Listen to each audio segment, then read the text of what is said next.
nos ajudar a divulgar esse trabalho que os irmãos aqui estão passando, para que outras pessoas possam estar aprendendo também, em nome de Yeshua Hamashia. Amém? Glória a Deus, Brandel. Amém, Amém. glória a Deus. Está abrindo a nossa Taná, né, a nossa Bíblia hebraica em Oséias capítulo 1, né? O profeta Oséias, ele faz parte do livro dos 12. Na teologia normativa, ele é visto como o profeta menor, né? Mas dentro da Bíblia hebraica, ele é visto como o que faz parte dos 12 profetas, né? Oséias, ele profetizou por volta do ano 777, né? Antes de Cristo, e ele profetizou numa época que o Reino do Sul, o Reino do Norte estava dentro de uma calamidade muito grande, né? Nós vamos aqui partir para alguns estudos aqui, uns detalhes.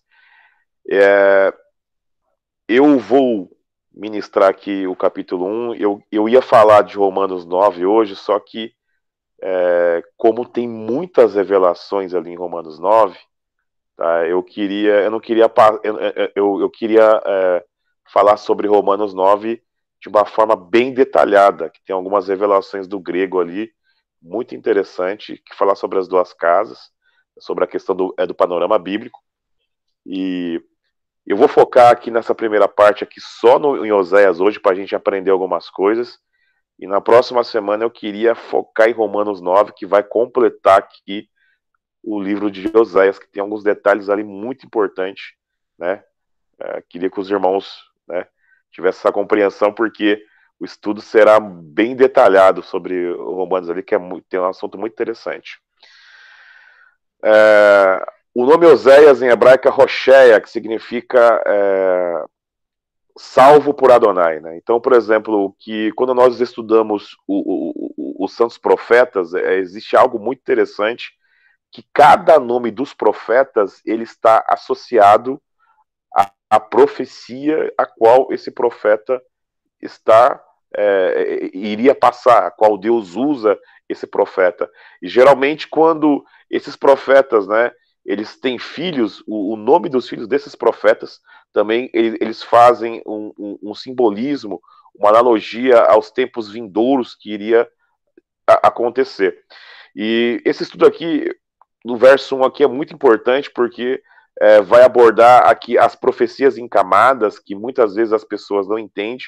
Aqui no hebraico vai dar para entender melhor a questão dessas profecias em camadas e vamos entender também a questão das duas casas aqui dentro desse livro de Oséias. Então aqui vai ser na minha humilde opinião, um estudo muito importante para a gente abordar.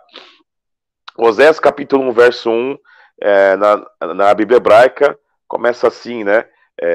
Devar Adonai, né? Uma palavra de Adonai, né? Que é o tetragrama, Asher, a qual, Hayá.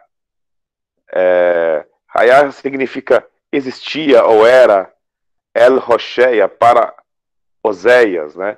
Então, ou seja, uma palavra de Adonai existia para Oséias, ou era para Oséias, Ben Beri, né, que seria filho de Beri, né?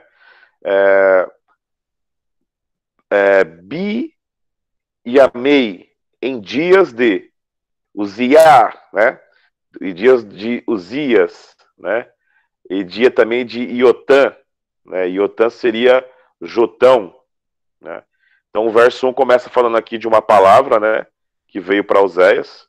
A continuação aqui do versículo fala Ahaz, que seria Acás, né? E também e, Ierre, que Ierriziquia, né? Que seria Ezequias, né? Malachei, reis, né? De Iehudá, ou seja, foi nessa época que esses reis de Judá reinaram que a profecia de Oséias foi expressa aqui, né? E temos aqui também o Benjamim, né? Em dias de Iar, né? E Iará ve Iaravean, né? que seria aqui Jeroboão, e Araveã seria Jeroboão. Só que esse Jeroboão aqui é o Jeroboão II, né? Não seria o mesmo Jeroboão que fez parte da divisão do reino, mas seria o Jeroboão II, que viveu por volta ali de 830 até essa data de 777, que mais ou menos. Ben Joás, né, filho de Joás, né, Meler de Israel, né, que foi rei do reino do norte, assim dizendo. Então o verso 1 aqui ele aborda alguns conceitos muito interessantes, que fala sobre a questão dos reis que reinaram. Esses reis aqui, tanto no reino do norte e no reino do sul, eles vieram um pouquinho posterior de Acabe, né? E esses reis aqui, eles presenciaram um momento muito difícil, porque nessa época aqui, tanto o Reino do Norte quanto o Reino do Sul estavam passando por grandes assédios do Império Assírio. E esse Império Assírio, que praticamente iria dominar aqui o Reino do Norte em pouco tempo. Então Oséias, ele estava no norte, ele profetizou no norte, né? Ele foi o profeta que mais falou sobre o reino do norte, aqui ele profetizou, e ele faz muita alusão a esse casamento, a essas prostituições que o reino do norte fez com as outras nações, representando as 10 tribos, né? Então isso é um fato e é algo muito interessante que as pessoas têm que atentar, né? Então foi na época desses reis aqui. E aqui no verso 2, né, começa com a palavra Tihilá, né, Tihilá, né? Aqui seria começo, início. Tihilá de Ber, né? Em começo de uma fala, dá o sentido aqui de começo ou início de uma fala. Ou seja, no início da fala de Adonai, né? Berrocheia em Oséias, né? Ou seja, falou em princípio, né? Adonai para Oséias. E o mais interessante, quando ele é citada essa frase aqui na Bíblia hebraica, para quem estuda o hebraico, né? Tem uma letra Pem pequenininha aqui na frente, que significa que depois, que através dessa fala de Adonai para Oséias, seria um conceito aberto aqui, né? Para a pessoa se atentar na profecia aqui. E quando em início falou, né, Adonai para Oséias, né? Ele falou assim, Vaiomer, e disse Adonai, né? El Rocheia, né, para Oséias. E disse Adonai para Oséias. Ler cá, né? Ler é sai, vai, cá, toma, lerá, para ti, Ishiti, uma esposa, uma mulher, né? Zenonim, de prostituições, né? Vai ali, né? E gerações, né? Na sua Bíblia deve estar filhos, né? Mas aqui em hebraico é gerações de Zenonim, de prostituições, né? Então, ou seja, aqui já tem algo profético, quando o próprio Deus dá uma ordem de direta aqui através do verbo amar, né? Através do verbo dizer aqui, se não dizer direto do próprio Deus, ele manda Oséias tomar para ele uma mulher, uma esposa de prostituições, e para ele tomar também gerações de prostituições, né? Ou seja, aqui Deus já está passando uma mensagem através desse mandamento que ele dá para Oséias, né? Aí ele fala assim, na outra metade do versículo 2, né? Que Kizanor, né? Kizanor, porque prostitui,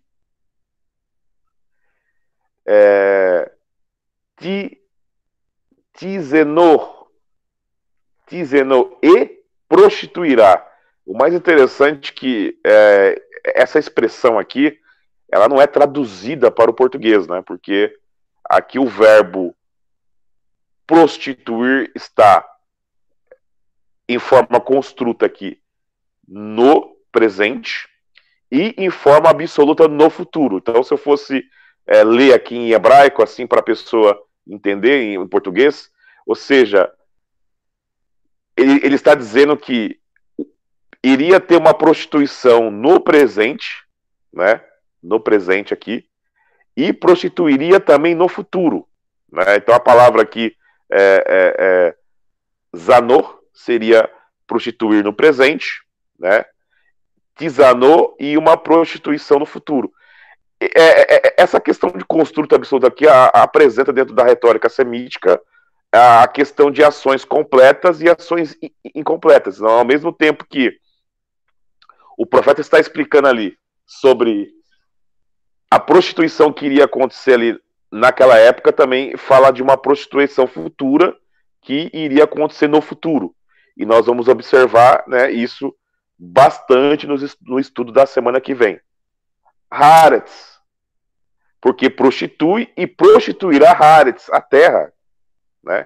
Tu está falando que prostitui e prostituiria, né? E prostituiria a terra.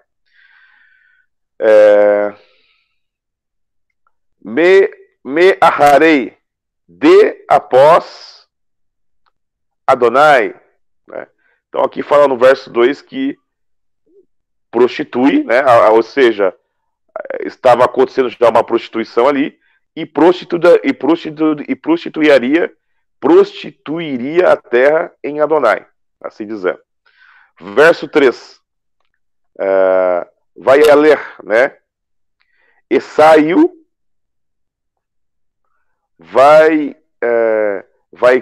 ou seja, e sai, né? E saiu, e vai cá, e tomou, et Gomer, aqui seria Gomer, que seria a esposa de, no caso, Oséias, né? O mais interessante é que o nome Gomer aqui significa, em hebraico, algo, significa completude em hebraico, algo completo, né? E toma a Gomer, Bat, que é filha de Divraim, né? Filha de Divraim, Vatahar, e concebe, né? Ou conceber, né? E concede, para conceber, né? Vateled, e gere, lo, para si, bem, um filho. Verso 4. Então ele fala para pegar aqui Gomer, né, a filha de Divlaim, para para gerar um filho, né? Verso 4. Vaiomer e disse, né? Vaiomer e disse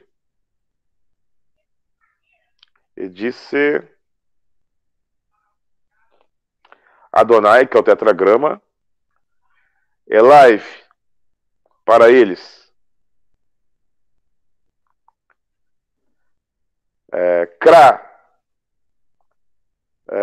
Krashemô, chama seu nome, Israel, não é Israel, né? É Israel, né? Que na sua Bíblia deve estar Jezreel. Chama o seu nome Jezreel, que seria o primeiro filho, o filho primogênito de Oséias. Kiod, porque novamente, Meat, compadecerei, deixa eu ver, Meat,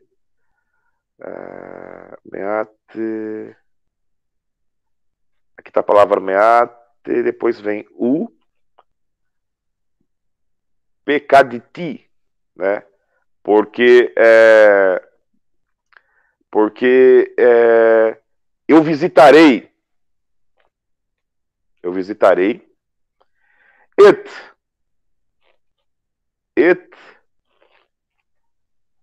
Demei, o sangue de Yezriel, né? Yezriel. Né? Ele fala que visitaria o sangue de Yezriel. Al, sobre a Beit, sobre a Beit Yehu, né? Sobre a casa de Jeú. Né? Ou seja, ele fala que ele faria que ele diz que visitaria, né, o sangue, né, da casa de Jeú, né, que foi um dos líderes aí do Reino do Norte, né? Jeú viveu aqui mais ou menos nessa época também, né? E ele foi o responsável de matar Jezabel, né? Através do rei Acabe.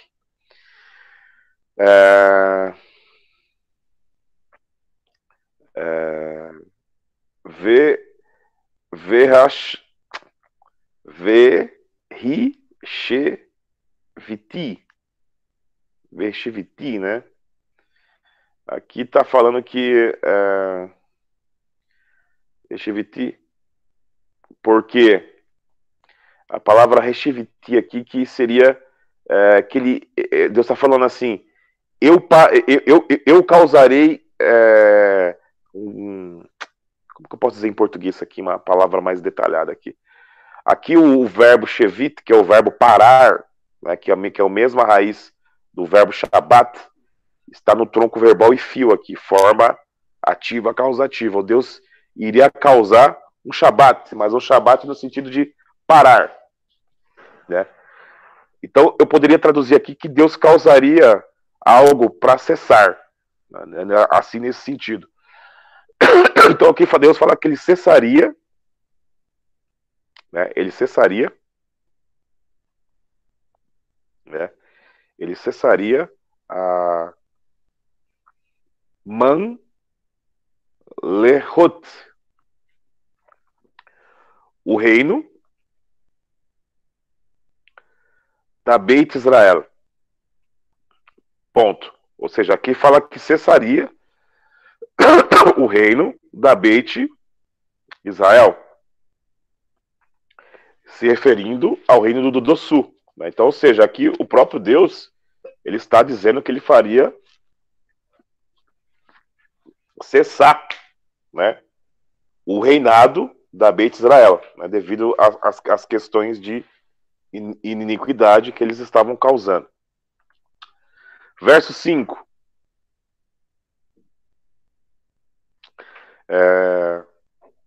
Verraiá, o verbo raiá aqui. E existia, ou era, né? Existia, ou era, Baion, no dia Rahu, né? Existia naquele dia,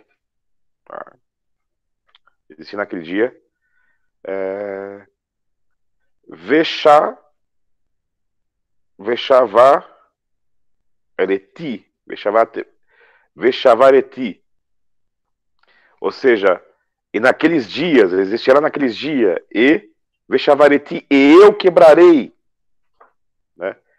Et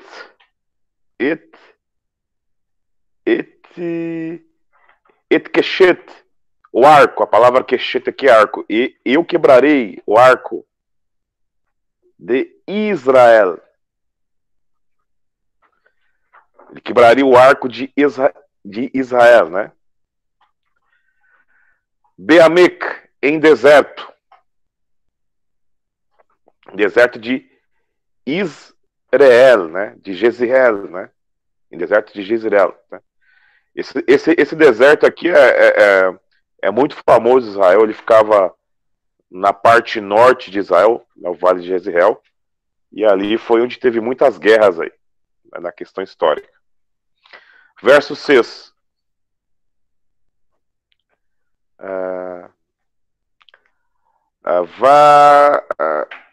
Vatahar, né? E concebeu. Ud, novamente. Vatelet, e gerou. uma filha.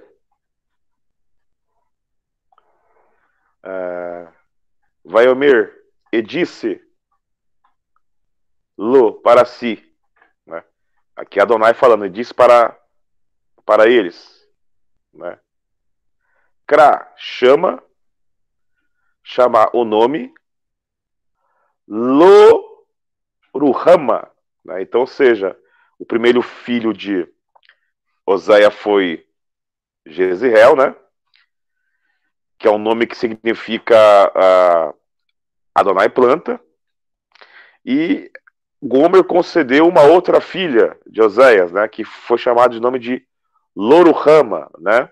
Loruhama. Que lo Esif, porque não me compadecerei, né? A palavra Esif aqui, Osif, Losif, não me compadecerei. Ud, novamente, Deus fala que não compadeceria novamente, né? Ele não se compadeceria novamente. Ele não se compadeceria novamente. Arahem, após vós, ou após eles, aqui é melhor após eles. Et Beit Israel, ou seja, aqui fala que ele não teria novamente compaixão da casa de Israel, né, que seria o reino do norte. Aqui, esse texto de Osés aqui, ele atesta bastante o que foi expresso em Jeremias 3, né, que fala a questão do divórcio. Porque que nassá, porque não perdoo, assá e nem perdoarei, lahem, eles. Aqui Deus fala que não se compadecer, que não, Deus manda Gomer e Osés colocar o nome da sua primeira filha, a mulher, né? Teve o primeiro filho homem, de Loruhama. Ele fala que não se compadeceria, né? E não iria após eles, né? E também não iria após eles, né? E também não teria compaixão, né, da Beit, ou seja, ele não perdoa. Aqui temos aqui a mesma expressão aqui, né? Nassa, né, o verbo sa aqui, né? Ele funciona aqui ele está, a palavra nassa aqui, ele pode ser perdão, né? Perdão no sentido de levantar, que está no presente. Então ele fala que não levanta, né? Assar e não levantaria eles. E ou seja, se eu for passar para o português aqui, como que está em hebraico de uma forma entendível, Deus quis falar através da boca de Oséias: eu não perdoo e nem perdoarei eles, né? Que seria a profecia em camadas aqui para questão de Loruhama, porque a palavra Loruhama, né? Lo em hebraico é não, né? Ruhama, né? A palavra, o substantivo próprio, né? Que é o nome pessoal, que é Ruhama, vem de Rahum, vem de misericórdia. Então Deus fala que ele não teria compaixão, né? E não teria misericórdia, e não perdoa e nem perdoaria, né? Devido à falta de arrependimento do reino do norte aqui, né? Vet Beit Yehudá, né? E a casa de Judá, Arahem, após eles,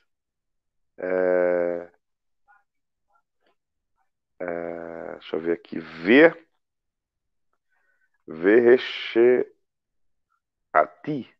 Verrecheatim, né? Aqui fala sobre a casa de Judá, salvaremos, né? salvaremos Ba Adonai, em Adonai. Aqui fala que haveria salvação para a casa de Judá em Adonai, né? Eloheihem, vosso Deus. Aqui ele já promete para a casa de Judá que haveria salvação, né? Haveria salvação aqui para a casa de Judá.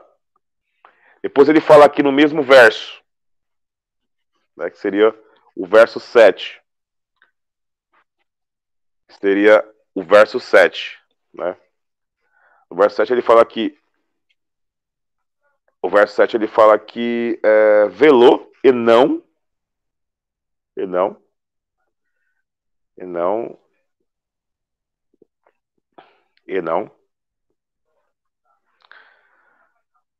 salvaremos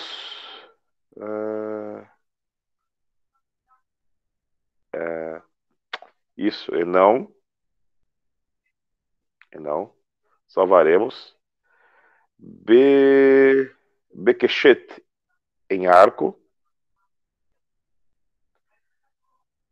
o Beherev e nem em espada,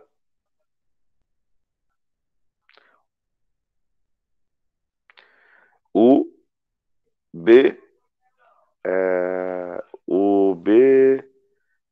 Milhamá, nem em guerra, Bessussim, nem em cavalos, o Vi Pareshim, e nem em cavaleiros. Ou seja, ele iria se compadecer e ia salvar aqui a casa de Judá, mas não seria nem com arcos, nem com guerra, e nem com cavaleiros. Verso 8. Verso 8. Vatigmol. Vatigmol, que seria edesmamar, edesmamando, et Loruhama, que seria a primeira filha, ao ser desmamada, né? Vatahar, concebeu, Vetelet, e gerou, Ben, um filho. Verso 9. Vaiomer, Edis.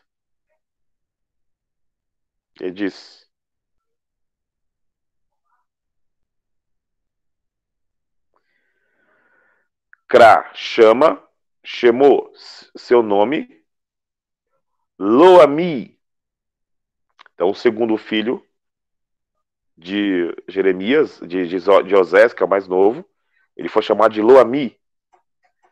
Que, porque porque vocês, Loami, não é meu povo, porque a palavra lo aqui é não, ami, né? An é povo, ami, meu povo, né?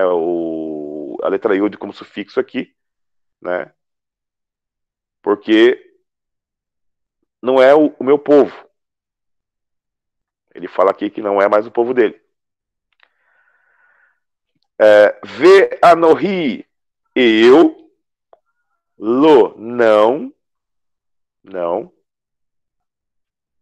erie, serei, lahem, para vocês. Aqui, depois da palavra lahem aqui, quando Deus fala assim, e eu não serei para vocês, nós temos uma letrinha Summer, pequenininha, o Brandel colocou aí, está focando aí o verso 8. No final do verso 8 tem uma letrinha Summer, pequenininha aqui, que significa o conceito fechado, ou seja, geralmente quando há um conceito fechado aqui, porque é um decreto, né, dentro do versículo que seria um decreto perpétuo aqui. Para quem está com a Bíblia hebraica, na Bíblia em português aí, o capítulo 1 vai até o verso 11, correto? Alguém pode me confirmar aí? Correto? Correto, pastor. Até o versículo E 11. isso. A distribuição aqui na Bíblia hebraica é diferente, né? O capítulo 1 ele vai até o verso 9. E o capítulo de Oséias, capítulo 2 aqui, a de distribuição aqui está igual a da Bíblia Católica. O verso 1 de Oséias, capítulo 2, é o verso 10 de Oséias 1. Tá? Então, eu vou estar aqui lendo Oséias, capítulo 2, verso 1, mas na sua Bíblia será Oséias, capítulo 11, capítulo 10. A de distribuição é diferente, né? Versículo 10, né? Isso. Versículo 10 do capítulo 1 é o versículo 1 do capítulo 2. Isso, exatamente. E o versículo 11, que seria o verso 2, né? Seria o verso 2 de Oséias, capítulo 2, tá bom? É que a distribuição é diferente. Quem tiver uma Bíblia católica aí vai ver que o versículo tá igual esse aqui. É igual a Bíblia católica, a distribuição de versículos é diferente. Beleza? Beleza, na João Ferreira de Almeida tá normal. Na minha também tá Tá. normal, tá até a número 11, Até o normal. 11 normal. Isso. Na corrigida Ferreira de normal. Então, é que a Bíblia hebraica ela tem a de distribuição diferente, né? A Bíblia católica também, né? Mas não é que está acrescentado, não. É que a João Ferreira de Almeida ela segue a distribuição de versículos da Septuaginta, né? E a Bíblia católica, referente a Oséias, ela segue a distribuição de versículos da Bíblia hebraica. Por isso que está essa diferença aí. Né? Bom, eu vou ler o verso 1 aqui, que para vocês será o verso 10. O verso 1 de Oséias, capítulo 2, para vocês será o verso 1 de Oséias, o verso 10 de Oséias, o verso 1, o verso 10 de Oséias, capítulo 1, para vocês aí. Né? Verraiá era, Mispar, o número, Binei, Israel, dos filhos de Israel, Querol, como areia, Rayan, do mar. Então fala aqui no verso 10 para vocês aí, o número dos filhos de Israel eram como areia do mar. Asher, a qual lo yamed, a qual não se pode medir. Yamed é medir. Velo, e não. E Iesafer, a qual não se pode contar. Iesafer, não se pode contar.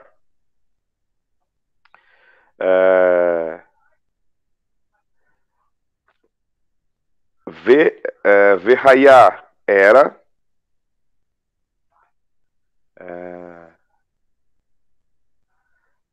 Era Ben-Kun era em um lugar. Era em um lugar. Asher, a qual. Amir, digo ou disse. Digo, né? Digo. Lehem, para eles. Luami, ou seja, e onde Deus dizia para eles que não era meu povo, né? Luami que seria não era povo. Atem, vos,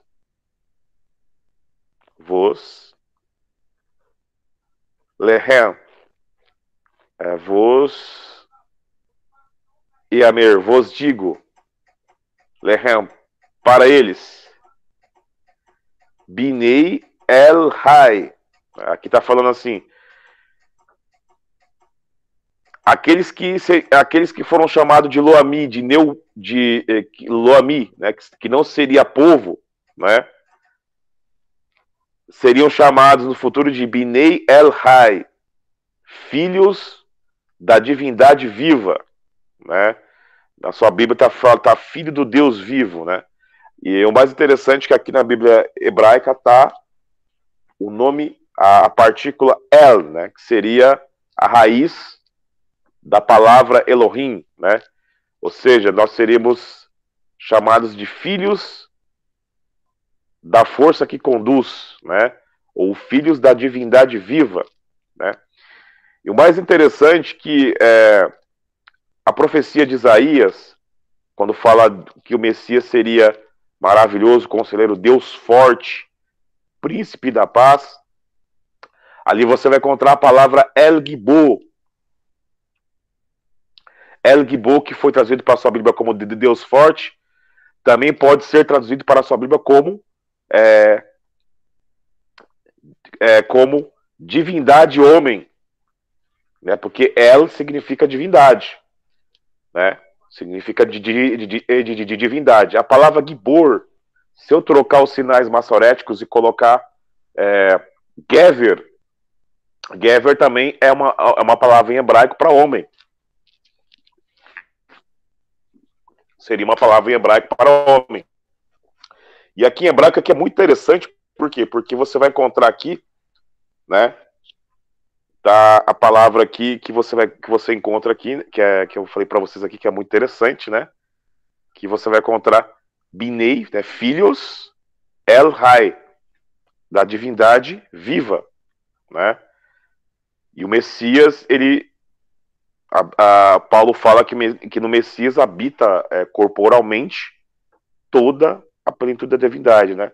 Ou seja, o mais interessante é que a gente pega o contexto de Oséias, ao mesmo tempo que ele, por exemplo, ele fala do primeiro nome do seu filho, que seria, né, Israel, né, que significa Jezreel, que significa que Deus planta, né? A sua primeira filha chama-se Loruhama. Ele fala que ele não teria misericórdia. Ele coloca o nome do seu filho mais novo de Loami, né, que significa não é meu povo. E aqui no verso, na sua Bíblia, aí no capítulo 1, no verso 10, ele já fala que o número dos filhos de Israel seria como a areia do mar. E aqueles que não seria povo seriam chamados de filho do Deus vivo. Por quê? Porque é o que foi explicado dentro da questão do panorama bíblico sobre todos esses dias, sobre esses aspectos, né, que nós explicamos, né, da questão do enxerto, da questão do recasamento.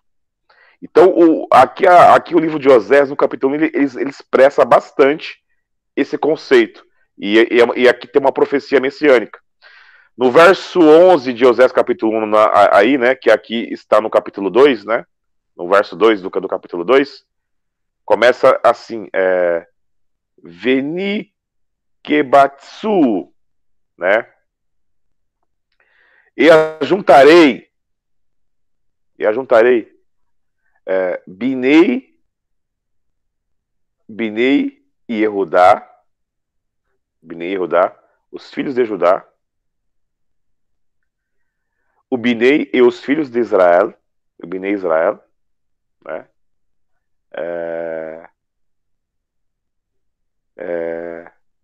Yahi, né?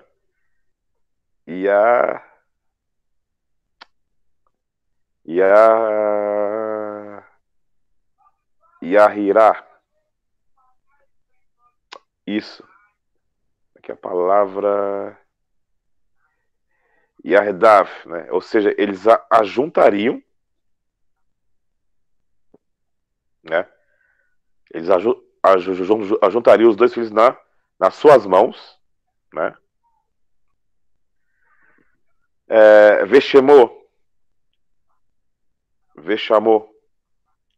Aliás, Vesamu, e poria neles, né? Vesamu. Aqui fala que ajuntariam eles, né, a casa de Judá e a casa de Israel, nas suas mãos. Vesamu, e porão, Lahem, neles. Rosh Ehad, cabeça, né? porão neles um cabeça. Aqui, ou seja, Deus está falando que tomaria eles, né? Ajuntaria eles e colocaria neles Rosh Echad, um cabeça, né? E quem é esse cabeça? Yeshua.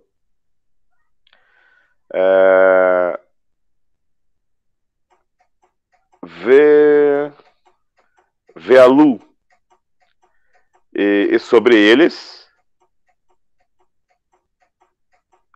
Minhares, a partir da terra. Sobre eles a partir da terra.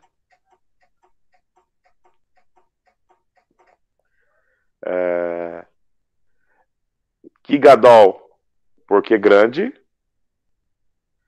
Yom, o dia de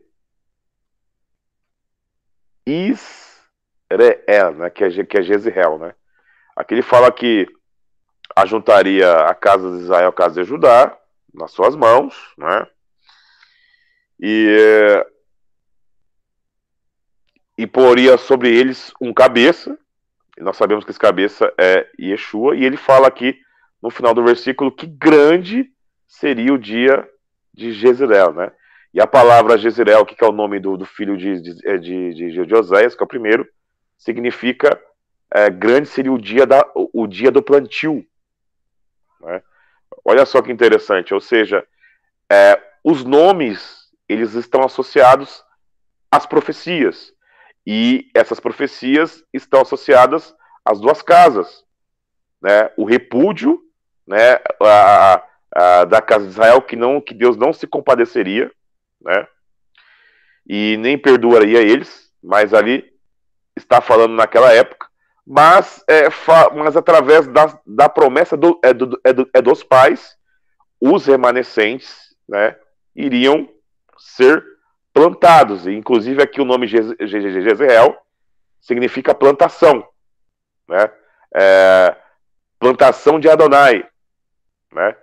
E aqui Oséias fala que grande seria o dia de Jezreel, ou seria, grande seria o dia da plantação, né?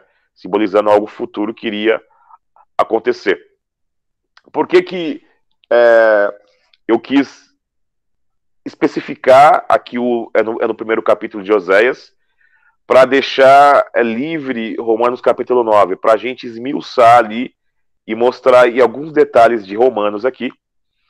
E na semana que vem também vamos apresentar a questão, né, alguns detalhes ali de Romanos 9, que também das citações de Isaías, que fala também sobre a questão dos filhos de Israel ser como a areia do mar. Porque que fala que os filhos de Israel seriam como a areia do mar, porque entre esses filhos estariam os gentios. Por isso que seria como a areia do mar, seria uma quantidade incontável, porque entre o enxerto estaria também os gentios que iriam receber essa fé, né?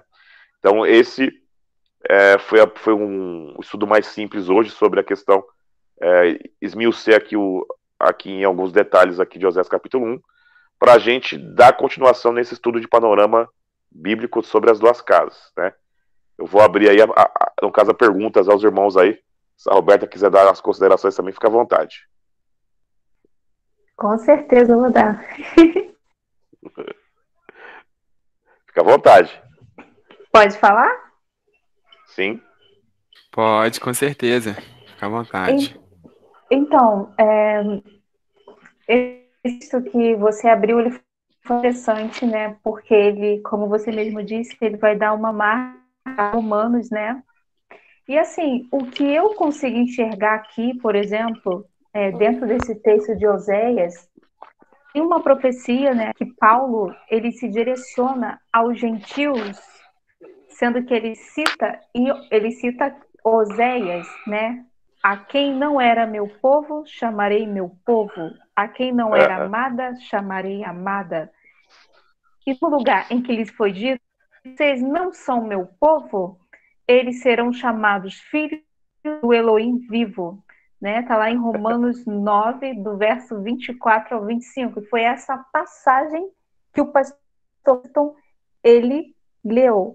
A minha questão é o seguinte: para quem Paulo está direcionando esses gentios aqui, na sua opinião, é quem? Eu consigo ver que o povo de Israel, devido a eles terem se misturados com gentios, né? Ele foi chamado Aham. próprio Deus de gentios, apesar que gentios significa nações.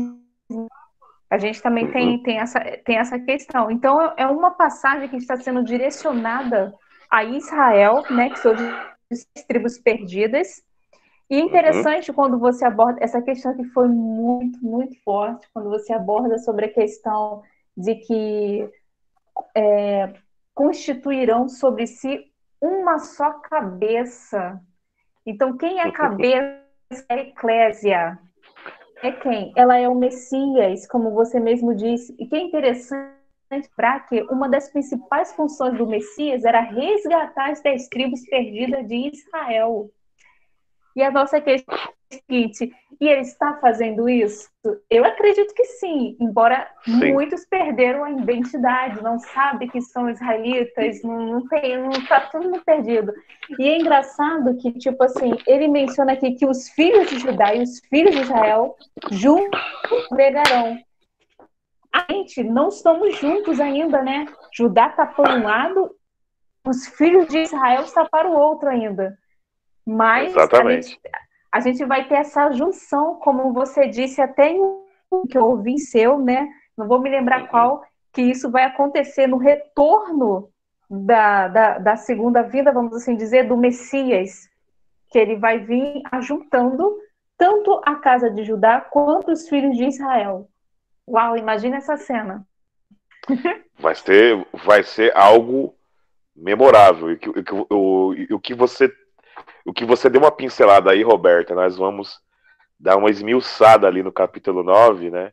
Inclusive, por exemplo, você falou assim, os gentios ali eu vejo como os das tribos perdidas. É verdade, está associado também com as tribos perdidas. Porque a palavra gentios ali em grego é a palavra grega étnicos, né? Essa palavra étnicos em grego é usada para goim em hebraico, que é nações. Só que a palavra étnicos, ela não tem só o significado de nações, mas ela tem significado de etnias, né? É no sentido de conceitos étnicos também, né? Tem esse significado. E você citou bem o texto de Romanos 9, que nós vamos estar abordando na semana que vem. Eu poderia só ter falado de Romanos 9 ali, o verso. Acho que é no verso 25 ou 26 que está ali. Mas quando eu li o texto inteiro em grego ali, eu falei, não, eu preciso passar detalhado e não vai dar tempo de eu passar no dia só, que é muita coisa para falar, né? Então eu falei assim, eu vou abordar um pouquinho o capítulo 1 e na semana que vem a gente vai esmiuçar ali Romanos capítulo 9 até o final do capítulo e vai explicar em detalhes aí, Roberta, o que você está dizendo. Inclusive, o que vai chamar a atenção aí, né, que a gente vai trazer na próxima semana, seria o verso 3 de Romanos, porque, né, vai ter muita revelação ali. E está associada às tribos perdidas. Exatamente. Quando começar só a sala vai ser maravilhosa.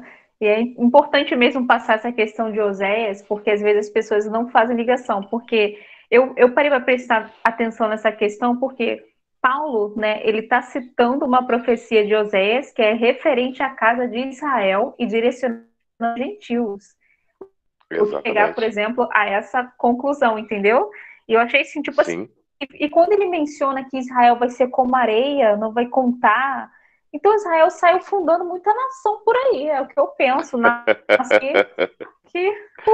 Exatamente, você tocou num assunto muito importante, porque as 10 tribos, elas nunca vão voltar puras, porque elas se miscigenou entre as nações. Então, como que as 10 tribos irão voltar, né? Vai ser através do Mashiach, porque o Mashiach que vai constituir, né? E, por exemplo, tem pessoas, nós que moramos aqui no Brasil mesmo, nós talvez fazemos parte das 10 tribos, muitas pessoas fazem parte e não sabem, eu mesmo não sei. Eu sei que a minha família tem o sobrenome Oliveira, mas eu não sei se eu faço parte das 10 tribos perdidas. Então, no seu caso, pastor Keston, você com esse sobrenome Oliveira, você fazer parte das 10 tribos perdidas, sabe? Mas se seu nome é Oliveira, na verdade você pertence à casa de Judá também. Por quê? Esse Oliveira veio com o pessoal lá da Inquisição. Todos esses provões, Inquisição, nazismo, tudo isso foi com a Judá. Israel já estava ali fora do mapa, essa questão. Então, aqui no Brasil, a gente tem um quadro diferente, que já seria o pessoal de 14 gerações atrás, que seria o povo da Inquisição. Então, seria pertencente à casa de Judá. E o que é interessante, imagine só, assim, 14 gerações, que não está nem tão longe se comparar ao cativeiro. Tipo assim, a casa de Judá se perdeu através de historiadores, exame de DNA, você consegue identificar se você pertence à casa de Judá. Imagine a casa de Israel. Tá, imagine. E, tipo assim, isso é tremendo. Uma questão bem interessante que eu vou abordar aqui, por exemplo, que você também vai abordar provavelmente lá em Romanos, é quando eles mencionam lá essa questão da plenitude dos gentios, né? Mencionando para casa de Israel, que eles botam lá até o termo hebraico, né? Que significa plenitude dos gentios, é a mesma palavra que está lá depois você até confere, em Gênesis 48, do verso 17 ao 19. E é a mesma coisa que Paulo cita, a plenitude dos gentios. Quando a plenitude dos gentios entrar, todo Israel será salvo. Então, por que todo Israel, se Judá é só uma pequena parte de Israel? Só um exemplo. E uma questão interessante que você abordou sobre a questão de que essas tribos são puras, não estão mesmo. E nem a casa de Judá está pura. Exatamente. Depois de todo esse... Nem a casa de Judá está assim. Imagine a casa de Israel. E uma questão muito interessante é que o nosso próprio Messias, ele não é puro. Lembra da bisavó dele? É verdade, é verdade. Inclusive, o que você falou é muito interessante das tribos não serem mais puras, né? Quando nós estudamos o panorama bíblico lá de Jeremias capítulo 3, quando fala que a Beit Yehudá e a Beit Israel viriam juntos do norte, né? Está associada porque está associando ao que houve a diáspora, né, do ano 70 depois de Cristo, pelo general Tito, e a diáspora da casa de Judá, que pendurou aí por praticamente 2000 anos, fez com que ela também fosse dispersa ao norte. E também houve, é claro, a miscigenação, né, como você explicou com maestria também, os judeus que vieram aqui, né, na época da Inquisição, né, referente aos cristãos novos, né, que foram para Portugal. E, no entanto, que hoje você vê judeu de pele clara, você vê judeu de pele escura, e você vê judeus em todas as partes do planeta, né? Ou seja, eles também se dispersaram para o norte, e quando houve a questão do novo Estado de Israel em 1948, né, você pode observar que o novo Estado de Israel ele não é composto por judeus puro do Reino do Sul, mas é composto também por judeus que hoje o termo judeu se tornou referente não só às 2 tribos, né, mas também às 10 tribos que foram perdidas. No entanto, que o Estado Novo de Israel também é formado por judeus que fazem parte das 2 tribos, né, que Judá e Benjamim, e também judeus que fazem parte das 10 tribos. Então, ou seja, você vê o que Jeremias ele ministrou lá atrás, das 2 vindo do norte, é algo que aconteceu, né? E quando fala Kehal, né, que como areia, né, Kehal e no caso Ian, né, como areia do mar, significa que a quantidade que viria junto às 12 tribos seriam incontáveis. Seriam incontáveis, por quê? Porque não só pela questão da miscigenação, mas de pessoas que iriam adentrar essa fé israelita através do Roshehat, que seria o Messias Yeshua. Né? Então isso é algo muito interessante. Muito importante essa sua observação, porque dentro da casa de Judá, Benjamim, alguns levitas também, né, que eles eram separados pelas tribos, né, de israelitas também, né, durante esse percurso todo, não tem ninguém puro, não vem com essa que não tem. E isso é mais uma prova, por exemplo, hoje em Israel ninguém consegue medir quem vem da tribo de Judá para poder declarar, ei, você é o Messias. Isso é uma questão de 2000 anos atrás, onde você tinha no Beit HaKmidash essa genealogia descrita. E hoje você vê muitas das vezes que gente querendo discutir a genealogia de Yeshua ou até duvidar dela, sendo que ninguém falou de coisa nenhuma. E lá no primeiro século ninguém entrou nessa questão. Mas hoje, né, quase 2000 anos depois, querem entrar nessa questão. Você vê a loucura. Ou seja, da vinda do Messias até prova que isso é uma questão de lá atrás. Hoje não tem como medir, não. Exatamente. Exatamente. O que você está falando é muito importante, Roberto. Sabe por quê? Porque, assim, se o Messias, se Yeshua não é o Messias, né? Então, o Messias não vai vir mais.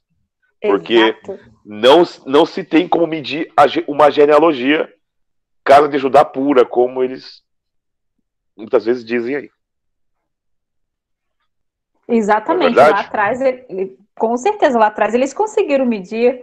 Agora aqui ninguém consegue, ninguém tem mais nada não, tipo, já Benjamim misturou com Judá e com Levita e tá tudo misturado, fora com gentios também, ou seja, com judeus também, vamos assim dizer. Até esses não judeus podem ser israelitas, mas já misturou.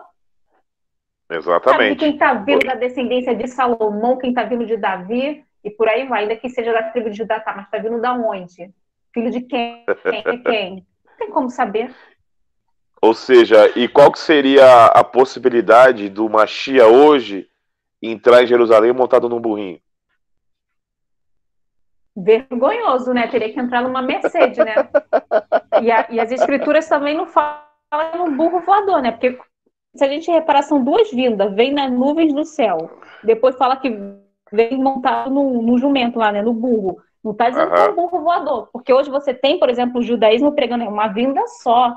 Que uma vinda, Daniel disse uma coisa e Zacarias, não é isso? Diz outra. Um que vem montado num jumento, outro que vem montado outro que vem na nuvem do céu. Não está dizendo que é um jumento voador. Então, tipo, seria vergonhoso.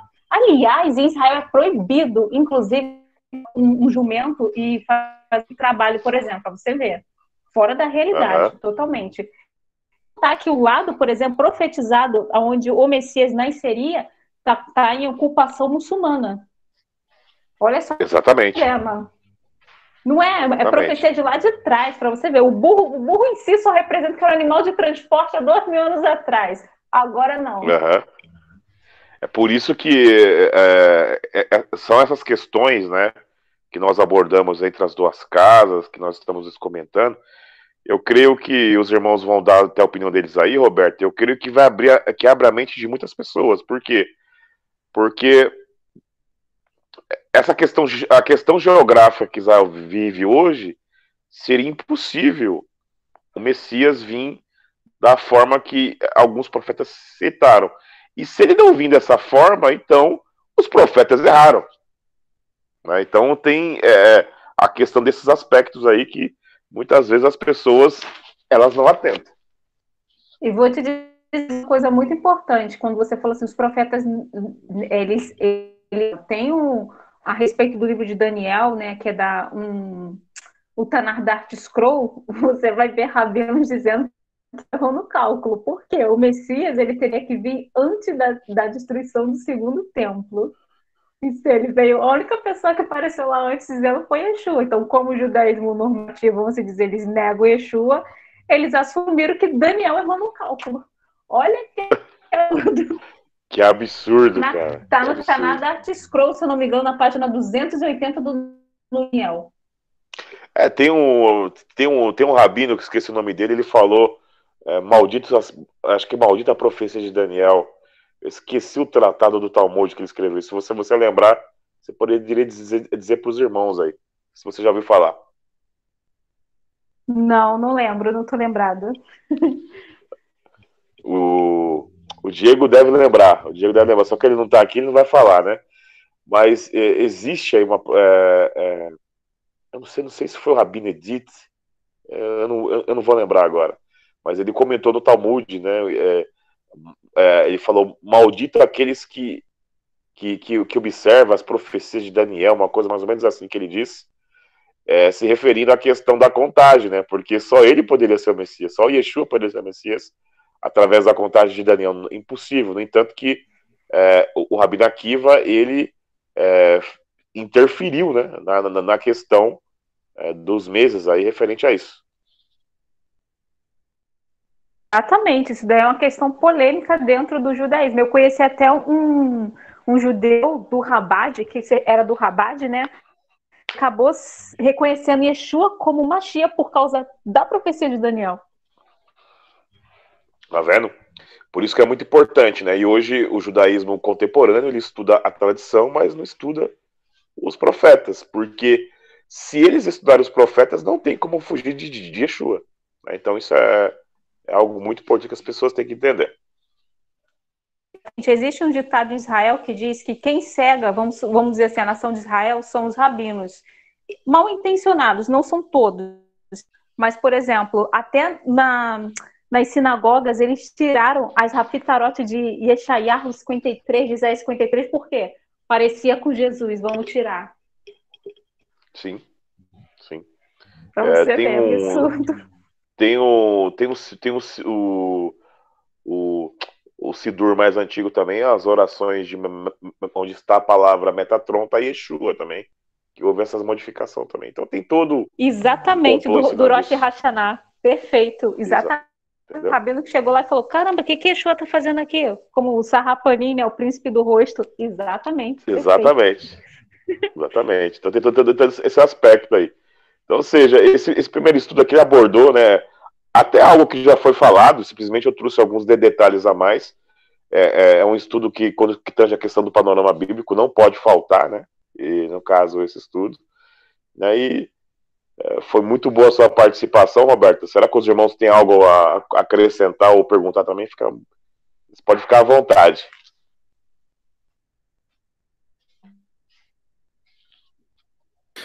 Pastor Kester, eu só tenho uma dúvida, na verdade. É uma palavra em hebraico aí, benei e uvenei, né? Que fala sobre que é filhos, né? Qual que é a diferença entre elas? O Vinei? É que, na Isso. realidade, a expressão uvinei só está pronunciado diferente porque existe o vav conjuntivo na frente. Entendeu? Só por causa disso. Certo. E esse vav conjuntivo, ele indica algum aspecto específico ou não? Por exemplo... a tradução fria é filhos mesmo. Binei, filhos, né? Uvinei e filhos. Ah, sim. Né? Então, ou seja, quando fala Uvinei Zenunim e filhos de prostituições. Certo. É nessa questão aí. Ah, muito bom. Muito obrigado. Sensacional o estudo, muito bom. Abrir e deixar os irmãos fazerem as suas contribuições. Pastor Wagner, Cristina, cadê o Gerson? Tá sumido também. Estamos aqui, Pastor Keston. Rapaz, eu tô ansioso já para ver o desenrolar de Romanos 9 ali, ver como que a linha de pensamento do irmão tá ficando gostoso o negócio aí, tá? E glória a Deus.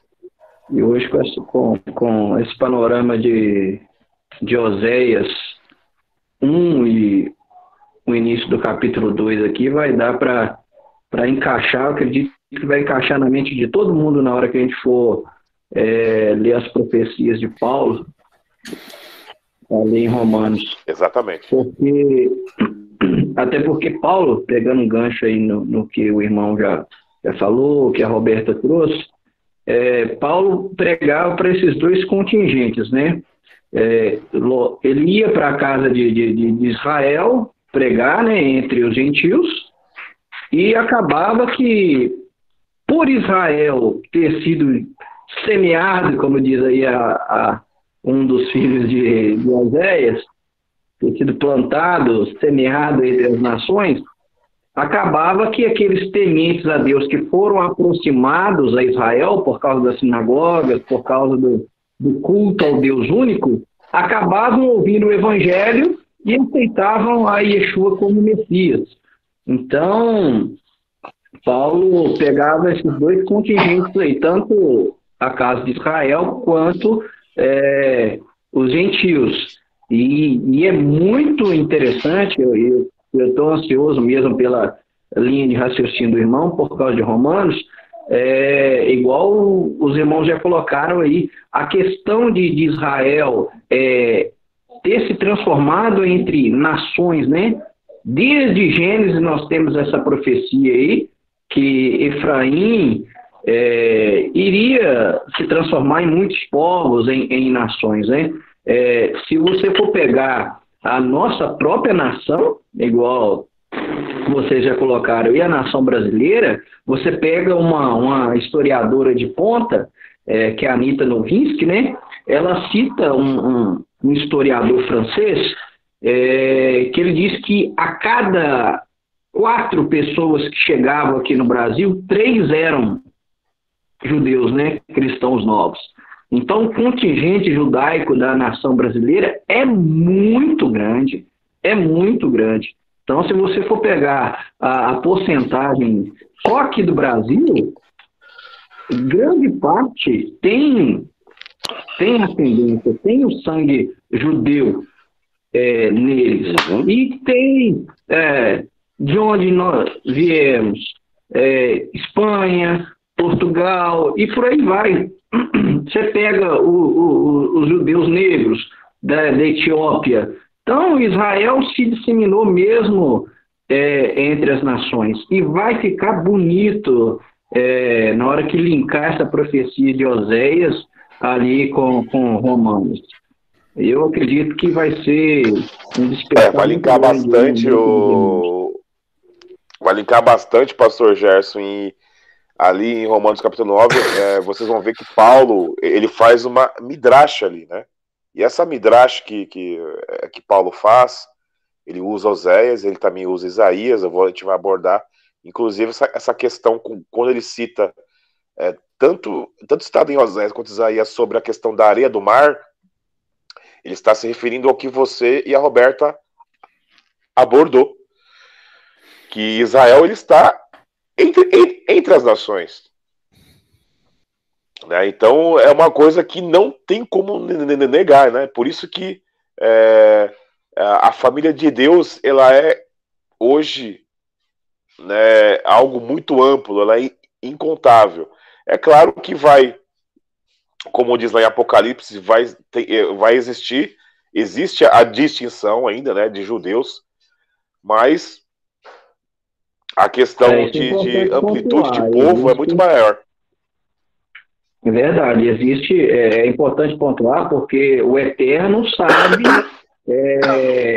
quem é quem de cada tribo, né? Está muito claro ali, principalmente em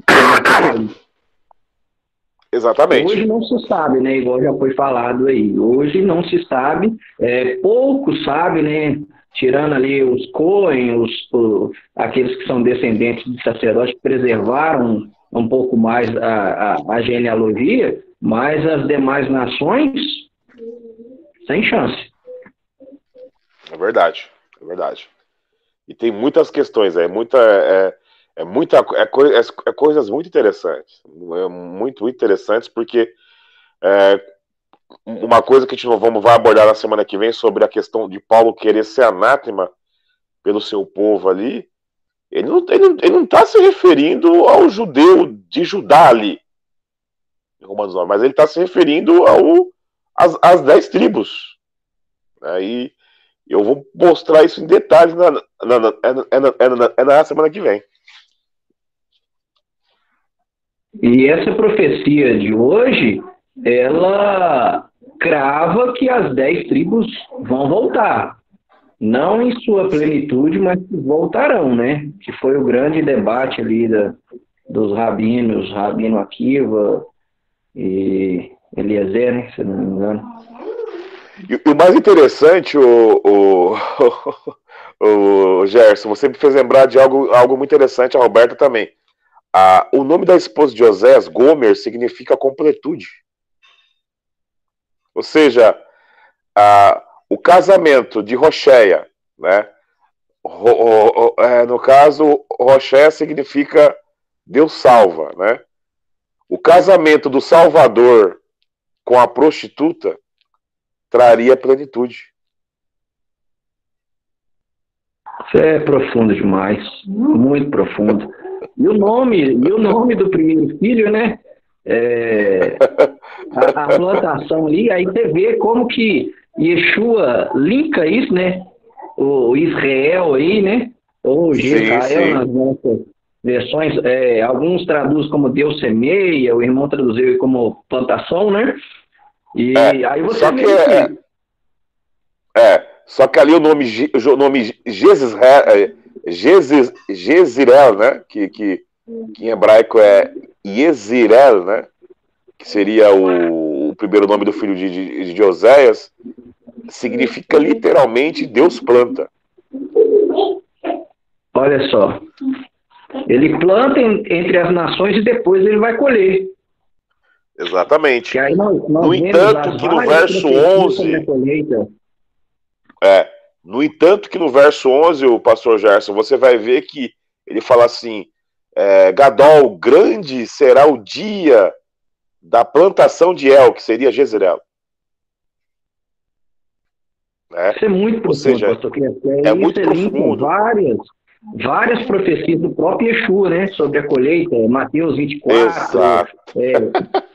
Aí abre um leque e as profecias se encaixam, as palavras se encaixam. É tremendo. Então, é fantástico. Por isso que você vê, por exemplo, Yeshua falando da plantação, da colheita, que, né, ele usa seara, né? Grande é a seara, poucos são ceifeiros. Verdade. De onde que Yeshua tira essas parábolas? Ele sabe, ele como mestre, ele estudava os profetas, ele sabia que dentro dos profetas existiam essas profecias, eles vinham e tiravam as parábolas dele daí. Né? Então é muito importante isso. Amém. Vou deixar os irmãos perguntar aí. Mais bruta aí é a parábola do joio e do trigo lá, né? Depois sai só pegando fogo no joio. Exatamente. Inclusive, o Brandel, a parábola do joio e do trigo é muito interessante porque quando esse cabeça que é Yeshua iria ajuntar as tribos, né, viria o joio junto. Né? Só que o joio seria separado no dia da colheita. Sim. Entendeu? Então isso é muito interessante. E quando eu li lá, né, que Deus não perdoa e nem perdoaria, que é uma profecia em camadas ali que se refere ao reino do norte ali, que seria disperso, né, porque a profecia de Oséias, que foi na época do rei, na época do rei Acasa ali, 777 a.C., em 722 houve a divisão do reino, ou seja, aproximadamente aí, de 30 a 40 anos depois houve a divisão do reino. Ou seja, então Deus realmente ele não perdoou. Né? Aliás, houve a diáspora do reino do norte. A divisão foi antes. Houve a diáspora do reino do norte. Realmente Deus não perdoou ali e não perdoaria no futuro, no sentido de aqueles que seguisse o mesmo caminho do norte não seria perdoado. Agora, eu te faço uma pergunta, Brandel. As igrejas estão no caminho do norte ou do sul?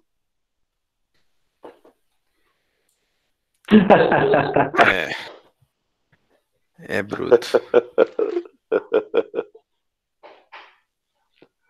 Isso é algo muito interessante. Marquinhos fez um comentário aqui. As igrejas estão indo pro leste. Ou seja, errou totalmente, né? Exatamente. É muita coisa a ser abordada nesses aspectos aí que que é muito interessante. É interessante, pastor Testo, esse panorama que a gente linkou aí várias parábolas, vários ensinamentos de Yeshua concernente à colheita e até mesmo a questão dos peixes, né? Efraim ali, o multiplicar como os peixes, e Yeshua também conta a parábola ali dos peixes caché e o trifá, faz a separação ali dos peixes, os pescadores de homens, né? Fazendo alusão à profecia de Isaías, que pescaria entre as nações, mas pescaria a casa de Israel, né? Efraim. Então é muito interessante que ele sempre usou essa linguagem nos seus ensinamentos, apontando para a restauração da casa de Israel. Isso é muito importante. E se você observar, foram o quê? Foram 2 peixes e 5 pães, não é isso? Sim, tem essa questão também. Os 5 pães representam a Torá, que iria alimentar o povo junto aos peixes. Ou seja, os peixes representando as 2 tribos e os 5 pães que representam a Torá iria alimentar todo o povo. Ou seja, atestando um enxerto também, né? E sobrou ali os 12, né, cestos cheios, né, simbolizando as 12 tribos. Então, ou seja, está em toda a Bíblia, não tem como fugir disso. E eu me refiro também até uma parábola que Yeshua falou que é semelhante a um pescador, que eles fazem a separação dos peixes ali, e a questão do peixe caché, o peixe trefá. Então há uma separação dos peixes ali, e essa separação dos peixes também faz uma alusão a Efraim. Então é muito interessante. Então a gente, ao estudar as 2 casas, a gente vai entender perfeitamente e com plenitude os ensinamentos de Yeshua. Yeshua não fugiu em nada. Exatamente. Inclusive, quando a gente estiver terminando esses estudos de panorama bíblico, terminando entre aspas, né? Porque tem muita coisa para falar. Mas vai ter uma hora que nós vamos cessar esse estudo para entrar em outros estudos. O panorama bíblico ele vai ajudar muito na questão escatológica. Inclusive, quando nós estudarmos Ezequiel 36 e Ezequiel 37, vai fazer muita alusão à questão da escatologia, né? Sobre a questão do arrebatamento, sobre a ressurreição. Então é algo muito interessante e vocês vão observar que isso aborda também as 10 casas, as 2 casas. É forte. Sensacional. Muito bom. Cadê o resto do pessoal? A Cristina, o pessoal vai falar, a Roberta já falou também. Tem mais alguém para falar alguma coisa?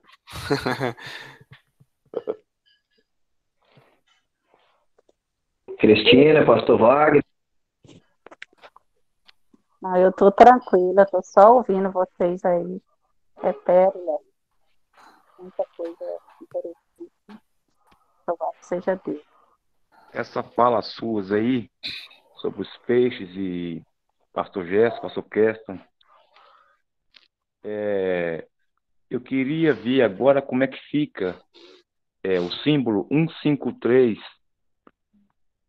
da pescaria lá, sabe? Por favor. Qual que é o seu símbolo 153? Eu não entendi. Foi uma quantidade que eles somaram, que retirou. Eu queria saber se é um valor por causa do hebraico, ou é um valor aleatório mesmo, ou se tem algum significado.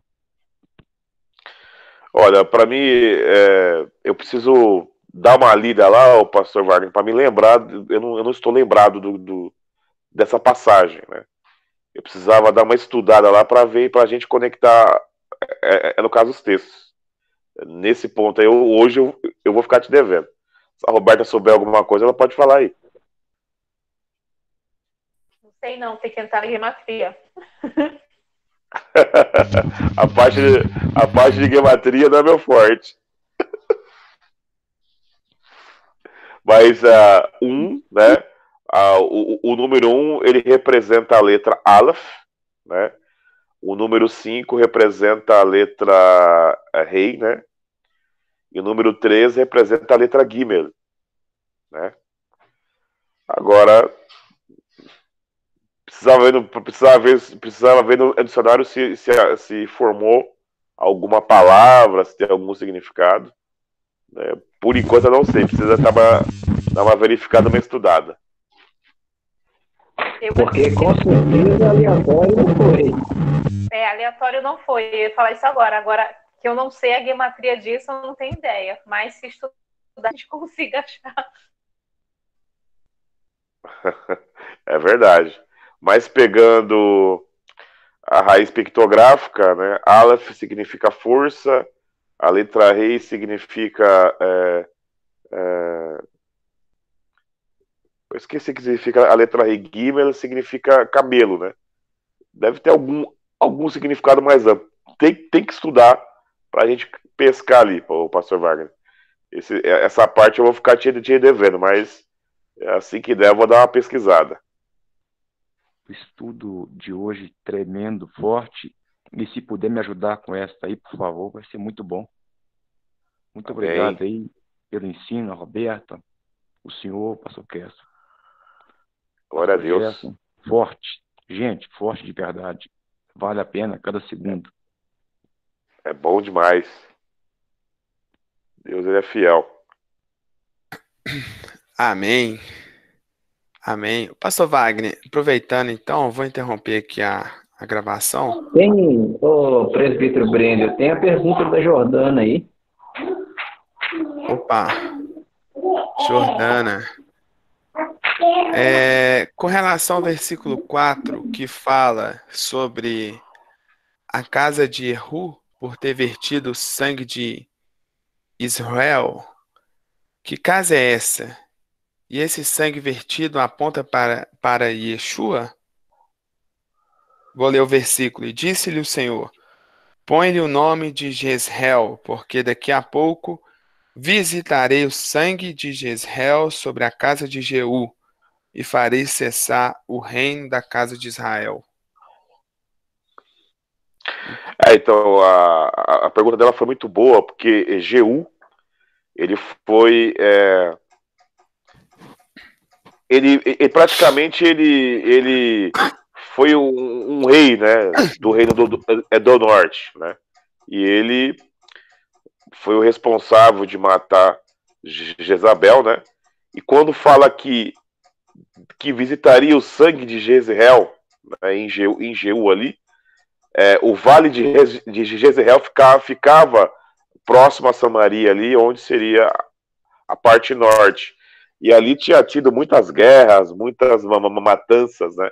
Eu não abordei de uma forma mais profunda sobre a questão do Vale de Jezreel, porque se eu for abordar sobre a questão dos eventos que houveram no Vale de Jezreel ali, teria que abrir um outro estudo, né, amplo como a questão de panorama bíblico. Eu teria que abrir um panorama bíblico só sobre o vale, que é muito extenso, né? Mas está simbolizando, está associado a isso. Não está falando de Yeshua, mas o sangue que foi derramado no vale de Jezreel.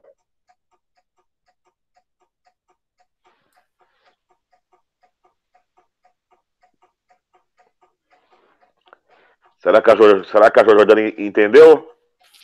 Mandou um obrigado aqui. Glória a Deus. Bacana. Pastor Wagner, só pode fazer essa oração então para a gente concluir? Pai, em nome de Yeshua, somos